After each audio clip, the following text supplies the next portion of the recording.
تمام دیکھنے اور سننے والے کو میرا سلام۔ آج کی ویڈیو بے شک میرے چینل کیٹیگری سے ذرا ہٹ کے ہے، but being a Muslim it's my duty to speak. آج کل مارکیٹ میں ایک خبر کے چرچے بہت زیادہ ہو رہے ہیں، اور وہ خبر ہے ایک بل۔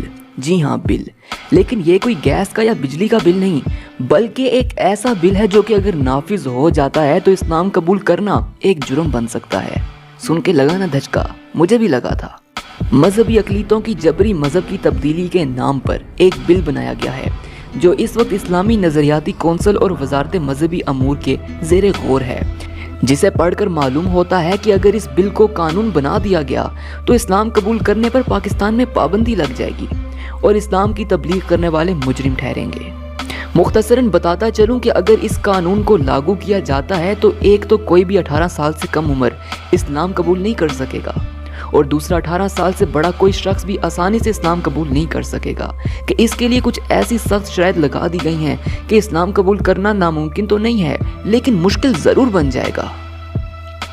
میں آج بہت زیادہ شرمندہ ہوں کہ ہمارے والدین نے کیا ہمیں نہیں بتلایا کہ اسلام ہے کیا۔ اس اسلام کے لیے کتنی جانیں قربان ہوئی، کتنی بہنوں کتنے بھائیوں نے اپنے سر قلم کروائے، کتنے پیغمبر اس دنیا فانی سے گئے۔ بے شک اس میں کوئی شک نہیں کہ جس فرد نے اس پیارے اسلام کے لیے اپنا تن کٹوایا وہ کوئی عام انسان نہیں بلکہ ایک عظیم انسان ہے، اور ہم کیسے ان سب کی قربانیوں کو فراموش کر کے بیٹھے ہوئے ہیں؟ کیا ہم اتنے زیادہ غافل ہیں؟ اے انسان تو چلو بھر پانی میں ڈوب کے مر جا۔ آج الفاظ میرے پاس ختم ہو گئے۔ میں نے کئی بار یہ والدین کی زبان سے سنا کہ جناب بچے ہماری سنتے ہی نہیں ہیں، وہ اپنی منمانی کرتے ہیں۔ تو اس میں قصور بچوں کا نہیں، آپ پیرنٹس کا ہے کہ آپ نے ان کو وقت میں کیوں نہیں سمجھایا۔ آج عورتیں بے حیائی میں اس قدر ڈوب چکی ہیں کہ ان کو پتہ بھی نہیں ہے کہ آیا جو میں کر رہی ہوں کیا وہ صحیح ہے یا نہیں۔ کہاں ہے وہ بھائی، کہاں ہے وہ باپ؟ کم ہم مرد بھی نہیں ہیں، جہاں بولنا چاہیے وہاں بولتے ہی نہیں ہیں، اور ہم گھر کے سربراہ بنے پھرتے ہیں۔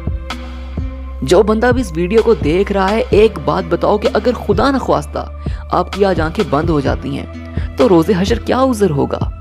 کیا منہ دکھائیں گے ہم؟ کیا ہم امت محمد ہی ہیں، وہ جو رو رو کے اپنی امت کے لیے مغفرت کی دعائیں کرتے رہے؟ کیا ہم ان کی امت ہیں؟ اگر ہیں تو بتائیں کیا کام کیا ایسا جو میں اور آپ خود کو امت محمد ہی کہتے ہیں؟ آج ہمارے اس پیارے اسلام پہ کافر سازشیں کر رہا ہے اور ہم بالکل بے خبر ہیں۔ آج ہم اس بل کے خلاف آواز تک اٹھا نہیں سکتے۔ افسوس، بے شک ہر زندہ شخص نے موت کا مزہ چکھنا ہے، لیکن کیا قبر بھی ہمیں قبول کرے گی؟ خدا را ہوش کے ناخن لیجئے۔ اس اسلام کے لیے اگر جان نہیں قربان کر سکتے تو مت کیجئے، مگر خدا را آواز تو بلند کیجئے۔ میری درخواست ہے ان تمام ویڈیو کریٹر سے کہ کائنڈلی اپنی نچ، اپنی فیلڈ کو تھوڑی دیر کے لیے سائڈ پہ رکھ کے اس ٹاپک پہ ویڈیو بنا کے اپنی پاکستانی آڈینس کو بتائیں، اور اس ویڈیو کو دیکھنے کے بعد اگر آپ کو لگے کہ فلانے پیرنٹس، فلانے دوست، فلانے فیملی ممبر کو یہ ویڈیو لازمی دیکھنی چاہیے تو پلیز اسے سینڈ کریں اور اس بل کے خلاف آواز بلند کریں۔ فی امان اللہ۔